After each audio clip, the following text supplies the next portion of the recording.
Dal 28 giugno al 6 luglio l'impianto Filippo Raciti di Padova diventa il contesto, l'ambito in cui lo sport, in questo caso BMX e ciclismo, fanno da padroni, fanno da leoni in una realtà, quella padovana, che offre molto ma dimostra anche di offrire da un punto di vista sportivo, con una disciplina che coinvolge tantissimi ragazzi e che dà quindi delle opportunità di sport e di divertimento. È un evento questo dove viene celebrato lo sport, ma nello stesso tempo anche si fa cultura, ci sono anche delle implicazioni da un punto di vista sociale e Padova diventa anche destinazione turistica. E allora un ringraziamento veramente di cuore all'associazione Panther Boys Padova per questa opportunità che dà alla nostra realtà padovana. L'associazione nostra, che in breve la chiamiamo Panther Boys, è nata nel 1987, siamo a ridosso dei 40 anni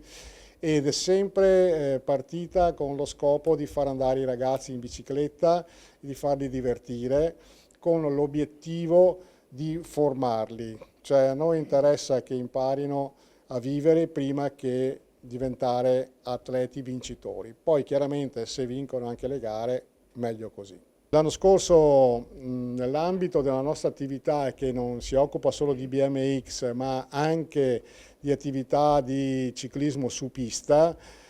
siamo riusciti a vincere con Anna Grigoletto il campionato italiano nella velocità olimpica femminile, ma abbiamo avuto anche il secondo posto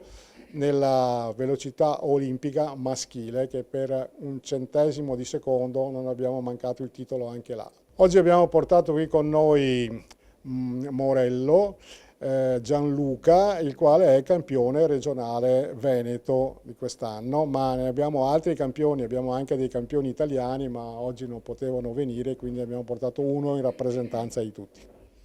BMX Week, non solo bicicletta, perché durante la settimana ci saranno eventi collaterali. Sì, allora sabato e domenica dell'inizio di settimana ci saranno le due gare del circuito italiano, che praticamente sono due gare di carattere internazionale dove parteciperanno atleti anche dal resto d'Europa oltre che da tutta Italia. Poi durante la settimana ci sarà da pista di BMX aperta per i bambini fino a 12 anni il martedì e il giovedì, in modo che possano assaporare e provare per la prima volta, con dei percorsi dedicati ovviamente, l'attività. Il sabato e domenica successivo campionato italiano con assegnazione maglie, all'interno del quale è allestito anche una piccola fiera dove ci saranno i paraciclisti, quindi i paraciclisti olimpici con le loro handbike, che daranno dimostrazione di cosa si può fare anche in situazioni disagiate. E poi ci sarà uno stand dedicato al ciclismo a tutto tondo, dove ci saranno le bici da pista, ma soprattutto ci saranno le motostaffette per parlare di sicurezza nel mondo della strada, che ormai diventa una cosa importantissima.